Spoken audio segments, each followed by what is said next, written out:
ڈوڈو کے کمرے میں رکھ کر اس پر چوری کا الزام لگا دیا۔ چال کام آ گئی اور ڈوڈو کو شمع بیگم نے نکال دیا، چوری کا الزام لگا کر اس کو یاور نے بہت مارا اور گھر سے نکال دیا، اور اب زینب اکیلی رہ گئی تھی شمع بیگم کے ظلم سہنے کے لیے۔ شمع بیگم اسے سارے گھر کا کام کرواتی اور ساتھ بد کردار کے طعنے میں دیتی۔ زینب سب جاننے کے باوجود خاموش رہی تھی۔ آج موسم صبح سے بہت سہانا تھا اور اب تو ہلکی بارش بھی شروع ہو گئی تھی۔ سیٹھ یاور 15 دن کے لیے دبئی گیا تھا اور زینب اپنے کمرے میں تھی جب اسے کسی کے بولنے کی آواز سنائی تھی۔ اس نے دروازے کو آرام سے کھول کر دیکھا تو سامنے شمع بیگم ایک آدمی کے ساتھ کمرے کی طرف بڑھ رہی تھی۔ اندر جاتے اس نے دروازے کو بند کر دیا۔ آج زینب نے رو کر اپنے اللہ تعالیٰ سے دعا مانگی کہ آج بس بد کردار عورت کو رنگے ہاتھوں پکڑا دے اور اس کی آزمائش ختم کر دے۔ رب العزت نے آج زینب کی مدد کی اور اس کی دعا قبول ہوئی۔ ابھی کچھ منٹ ہی گزرے تھے اس کو جائے نماز سے اٹھے کہ سیٹھ یاور دبے قدموں دبے پاؤں اندر داخل ہوئے۔ زینب کی نظر ڈوڈو پر پڑی تو وہ آنسو صاف کر کے اس کو نظروں سے شکریہ کہہ کر مسکرا دی۔ اس نے بھی سر کو ہلا کر حوصلہ دیا۔ شمع بیگم دروازہ کھولو۔ سیٹھ یاور آگے۔ شمع بیگم کی چیخ نکل گئی۔ اب کیا ہوگا؟ وہ تو مجھے جان سے مار دے گا۔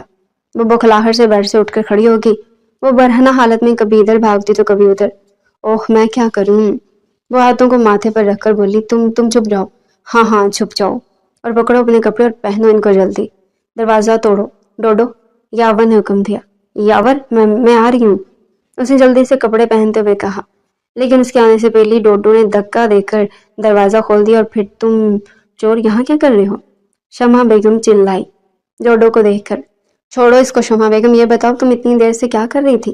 یاور نے شک کی لہجے میں کہا، وہ میں کچھ نہیں، بس واش روم میں تھی اور تم اتنی جلدی واپس آ گئے۔ اس نے دونوں بازو اس کے گلے میں ڈالتے ہوئے کہا، ذرا دور رہ کر بات کرو۔ یاور نے بیزاری سے کہا، کیوں میری جان؟ اس نے لب یاور کے لبوں پر رکھتے ہوئے کہا۔ یقیناً وہ یاور کا دھیان بھٹکانا چاہتی تھی۔ یاور اس کو پیرے دھکیلتے ہوئے بولے، کہاں نہ دور رہو، ڈوڈو کمرے کی تلاشی لو، جو کا مالک۔ ڈوڈو نے ایک فاتح نظر شمع بیگم پر ڈالی اور آنکھوں میں کہا، آپ بیچ کے دکھاؤ گھٹیا عورت۔ تھوڑی دیر میں وہ یاور کے سامنے تھا۔ یاور غصے سے لال بھی ہو گیا تھا اور مار اس کو شدید زخمی کر دیا تھا۔ شمع بیگم کو بھی بہت مارا تھا اور وہ تو جان سے مار دیتا اگر ڈوڈو نہ روکتا تھا۔ نکلو یہاں سے، نکلو۔ شمع بیگم نے باہر نکل کے کسی کو فون کیا اور پھر اگلے 10 منٹ بعد وہاں بدماش لڑکوں کا ایک پورا ٹولہ پہنچ گیا۔ سیٹھ یاور رو کے زینب کے کمرے میں گیا تھا اور اسے معافی مانگ رہا تھا۔ اس کو اور زینب کو زبردستی پکڑ کر انہیں خفیہ تہہ خانے میں بند کر دیا اور ڈوڈو کو قتل کر دیا۔ شمع بیگم ایک دفعہ پھر سے فاتح قرار پائی۔ دلاور کے آنے سے پہلے قیامت آ کر چلی گئی، مگر اسے کچھ پتہ نہیں چل سکا۔ دلاور اکیلا رہ گیا۔ شمع بیگم نے اسے زینب کو اس کے عاشق کے ساتھ فرار ہو جانے کا بتایا اور 4 دن کے بعد اس کے باپ کا جہاز کریش۔ وہ جانتا تو اس کی ماسی نہیں ہے، مگر وہ اس وقت کمزور تھا اور کچھ نہیں کر سکتا تھا۔ دلاور نے بہت کوشش کی مگر اسے کوئی سراغ نہیں ملا۔ وہ شمع بیگم کو مار دیتا مگر وہ صرف اپنی ماں کے سراغ کے لیے اسے زندہ چھوڑنے پر مجبور تھا، کیونکہ ان کے وفادار ملازم نے اسے بتایا تھا کہ اس دن کیا ہوا تھا۔ وہ چھپ کر دیکھ رہا تھا لیکن اسے یہ معلوم نہیں ہو سکا اس نے ڈوڈو کو قتل کروا کر اس کی لاش کے ساتھ کیا کیا اور زینب اور یاور کہاں گئے، لیکن وہ زندہ تھے اور یہ بات وہ کہہ سکتا تھا۔ باقی ان کا سراغ دلاور نے لگانا تھا۔ وہ یہ سب بتا کر ہمیشہ کے لیے نوکری چھوڑ کر چلے گئے اور اب دلاور پورا شمع بیگم کے رحم و کرم پر تھا۔ اب تو شمع بیگم آزاد ہو چکی تھی۔ پھر اس کے ہاں کنزا پیدا ہوئی مگر وہ بھی اس کے قدم نہ روک سکی، بلکہ شمع بیگم نے اسے بھی اسی راہ پر لگا دیا۔ وقت گزرتا گیا، شمع بیگم صبح جاتی اور رات کو واپس آتی۔ دلاور سمجھ چکا تھا کہ وہ کیسی عورت ہے، اسی لیے اس نے عقل مندی سے کام لیا اور پھر دلاور نے سارا کاروبار اپنے ہاتھ میں لے لیا۔ شمع بیگم اور کنزا کو محدود کر دیا مگر شمع بیگم کے ہاتھ بہت لمبے تھے۔ اسے اب بھی اپنی ماں کا کوئی سراغ نہیں ملا۔ وہ نیزہ 5 سال سے اس گھر میں ملازم تھی اور اکثر دلاور نے اس کی اور فیضی کی باتیں چھپ کر سنی تھی۔ اور نیزہ خوبصورت تھی اور اس کے حساب کی بھی تھی، اس لیے اس کو بہت یہی ٹھیک لگا اور اس کا باپ نشئی اور لالچی انسان تھا، اس لیے اس نے 5 لاکھ میں اپنی بیٹی اس کو بیچ دی اور اس کا نکاح دلاور سے کر دیا۔ شمع بیگم کی حرکتیں دیکھ کر وہ ہر عورت کو برا سمجھتا تھا مگر وہ بیاہ کر وہ نیزہ کو لے آیا، مگر اس کے ساتھ اس کا رویہ بہت برا تھا اور وہ اسے استعمال کرتا اور پھر اس کا مذاق اڑایا کرتا، کیونکہ وہ نیزہ کو بھی شمع بیگم جیسی بری عورت سمجھتا تھا اور اس کے نکاح میں تھی، مگر اس لیے صرف ایک مہرہ تھی۔ اسے نیزہ سے اولاد نہیں چاہیے تھی کیونکہ جیسے اسے کوئی سراغ ملتا وہ اسے واپس وہیں چھوڑ آنا چاہتا تھا جہاں سے وہ اسے خرید کر لایا تھا۔ وہ شمع بیگم کے سارے کرتوت جانتا تھا، لیکن اسے آج تک اپنے ماں باپ کا کچھ پتہ نہیں چل سکا۔ وہ شمع بیگم کے ہر عیاشی کے اڈے سے لے کر اس کے ہاسپٹل جانے تک پیچھا کر چکا تھا، لیکن وہ ناکام رہا تھا آج تک۔ انیزہ کے لیے دل میں کچھ نہیں تھا سوائے 4 دن کے ڈرامے کے، کیونکہ وہ جانتا ہی نہیں تھا کہ نکاح میں کتنی طاقت اور حلال محبت کہتے ہیں حال۔ او پارسا، دیکھ اپنی اوقات۔ شمع بیگم نے شدید حقارت سے یاور اور زینب کو دیکھا اور زور زور سے ہنسنے لگی۔ خرافہ، گندی عورت!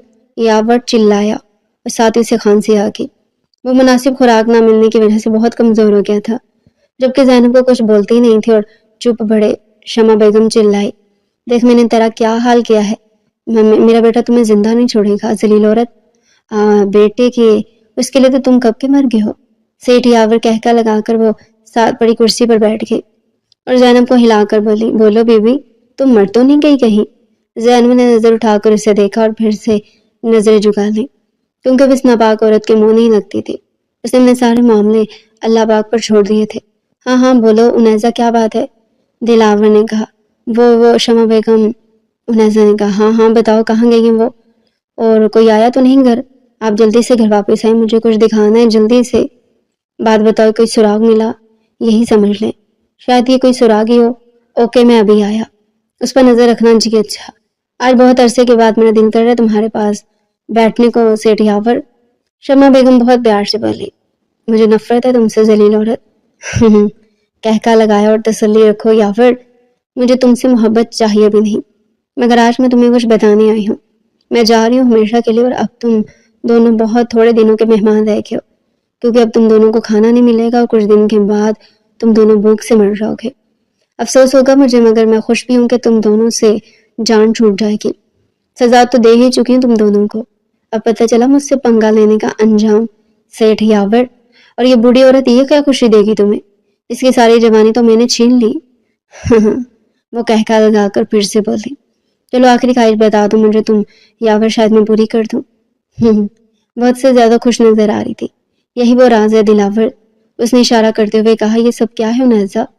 تم مجھے یہاں پہ برسوں پرانی بیل دکھانے کے لیے لائی ہو، جب میں بچپن سے دیکھتا آ رہا ہوں۔ وہ غصے سے لال پیلا ہو گیا اور زور زور سے اس کے بازو کو موڑ دیا۔ میری بات تو سن لیں دلاور صاحب۔ آنسو بہنے لگے تھے۔ کرو بکواس جو کرنی ہے، وہ حقارت سے بولا۔ بے وقوف عورت، جاہل، سارا وقت برباد کر دیا میرا۔ اسے بولو بھی، وہ چلایا۔ اس کے پیچھے خفیہ دروازہ ہے جہاں شمع بیگم گئی ہے، وہ جلدی جلدی سے بولی، کیونکہ اسے بہت تکلیف ہو رہی تھی۔ خفیہ دروازہ؟ وہ حیران ہوا، کہاں ہے وہ وہاں۔ اس نے آنسو صاف کیا اور ایک طرف اشارہ کیا۔ اچھا تو اب میں چلتی ہوں، ایک ادا سے بولی، کیونکہ اب تمہارے ساتھ دوبارہ بھی رہ کبھی ملاقات نہیں ہوگی۔ تمہاری اور تمہاری اس پاک دامن بیوی کی موت کا افسوس ہوگا مجھے، یقین کرو۔ اور پھر سے مسکرائی تھی۔ ارے اتنی بھی کیا جلدی ہے ماما؟ دلاور؟ اس نے مڑ کر خوف سے دیکھا۔ جی ہاں دلاور۔ وہ غصے سے دہڑا، تم یہاں تک کیسے پہنچے؟ یہ سب اس گھٹیا عورت نے کیا ہوگا، خبردار اگر تم آگے بڑھے تو۔ شمع نے پستول زینب کے سر پر رکھ دیا۔ میں مار دوں گی اسے، پیچھے ہو جاؤ۔ وہ رخ دلاور کی طرف کر کے چیخی، مگر اس سے پہلے یاور نے اسے ٹانگ ماری اور وہ منہ کے بل گر گئی۔ دلاور نے اسے پکڑ لیا۔ اب بکواس کرو شمع بیگم، کیا بول رہی تھی تم؟ میں تمہیں زندہ نہیں چھوڑوں گا، زندہ جلانے کے قابل ہو تم، اور میں تمہیں سنگسار کر دوں گا، کیونکہ یہی سزا شادی شدہ زانی عورت کی ہے نا۔ انیزہ نے جلدی سے زینب اور یاور کو کھولا۔ یاور نے شمع بیگم کو گلے سے پکڑ لیا۔ یاور مجھے معاف کر دو پلیز، شمع بیگم نے روتے ہوئے کہا۔ دلاور نے اسے اسی جگہ باندھ دیا جہاں زینب کو باندھ رکھا تھا۔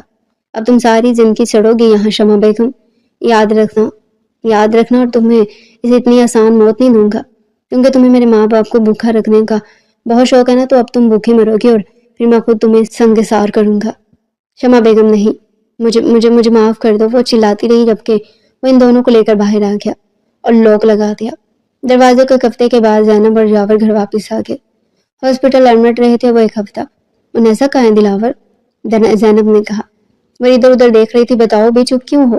یاور بولے، ماما وہ یہاں نہیں ہے۔ کافی دیر کے بعد دلاور بولا، کہاں ہے؟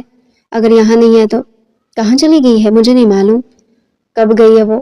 اسی دن جب آپ مجھے ملے۔ مجھے ساری بات بتاؤ دلاور۔ دلاور نے ساری بات ماں کو بتا دی۔ اور سر جھکا لیا۔ کیا تم اس طرح کے کب سے ہو گئے؟ میرا بیٹا ایسا نہیں ہو سکتا۔ وہ رونے لگی تھی۔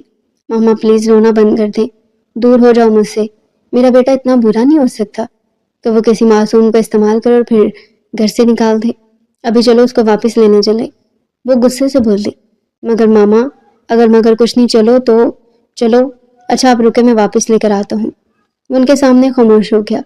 ایک ہفتہ پہلے انیزہ نے یاور اور زینب کو کھولا تو چپکے سے باہر نکل آئی، کیونکہ وہ جانتی تھی اس کا کام ختم ہوا اور وہ نہیں چاہتی تھی کہ دلاور اسے دیکھ کر باہر نکالے، تو وہ چپ چاپ وہاں سے نکل گئی۔ وقت ظالم ہوتا ہے اور وہ کسی کی نہیں سنتا۔ دلاور کا امتحان شروع ہو گیا تھا اور وہ دن رات تلاش کر کے تھک چکا تھا، مگر اسے انیزہ کہیں نہیں ملی۔ 3 ماہ گزر چکے تھے اور اس نے شہر کا چپا چپا چھان مارا تھا، گلی محلے، ہسپتالوں میں، دارالمان میں، شیلٹر ہومز میں۔ غرور ٹوٹا تو دلاور زمین پر منہ کے بل گرا۔ نہیں، مجھے اس سے محبت نہیں ہو سکتی۔ سے دلاور تم ہار گئے، تمہیں اس سے محبت ہو گئی ہے اور شدید ہو چکی ہے، اور اب تمہارے نصیب میں صرف ہجر ہے اور بس۔ نہیں ہے مجھے اس سے محبت، تو کیوں اس کی چیزوں کو چومتے ہو؟ کیوں اس کے وہ کپڑے جو وہ شوق سے پہنتی تھی انہیں چھوتے ہو؟ کیوں ان کپڑوں سے ان کی خوشبو محسوس کر رہے ہو؟ بولتے کیوں نہیں؟ ضمیر نے آواز لگائی۔ مان لو سے دلاور تم عشق میں ڈوب گئے ہو اس کے، اب تم اس کے در پر جاؤ گے تو سکون ملے گا، ورنہ ساری زندگی بے سکون رہو گے تم۔ ہاں میں ہار گیا ہوں اس کے آگے، مجھے اس سے محبت اور بے پناہ محبت ہے۔ وہ پھوٹ پھوٹ کر رو رہا تھا۔ مجھے وہ چاہیے صرف اور صرف، انیزہ چاہیے مجھے، وہ میری ہے، صرف اور صرف میری ہے۔ اسے واپس آنا چاہتا تھا۔ وہ آئے گی واپس، سنا تم نے؟ وہ واپس آئے گی۔ وہ بچوں کی طرح رو رہا تھا۔ بہت رونے کے بعد وہ پھر سے ایک ارادے کے ساتھ کھڑا ہوا اور ایک بار پھر سے اس کے گھر پر دستک تھی۔ اس کی بوڑھی ماں باہر آئی، جس کی آنکھوں کی جوت بھی بھج چکی تھی۔ ماں، کیا انیزہ کا پتہ چلا؟ کہاں ہے وہ بےتابی سے بولا تو بوڑھی ماں کی آنکھیں برس پڑی۔ بدبخت ہے تو، جو ہیرے جیسی لڑکی کی وادی ہم سے بھی روٹ گئی ہے، وہ ہم سے ہماری بچی چھین لی تم نے۔ میں بھی معاف نہیں کروں گی۔ اور دروازہ دلاور کے منہ پر بند ہوا۔ وہ منہ کے بل گرا تھا، محبت میں فنا ہو رہا تھا۔ کاش تم ایک بار مل جاؤ انیزہ، تمہیں بتاؤں کہ ہجر کی راتیں کیسے کاٹ رہا ہوں۔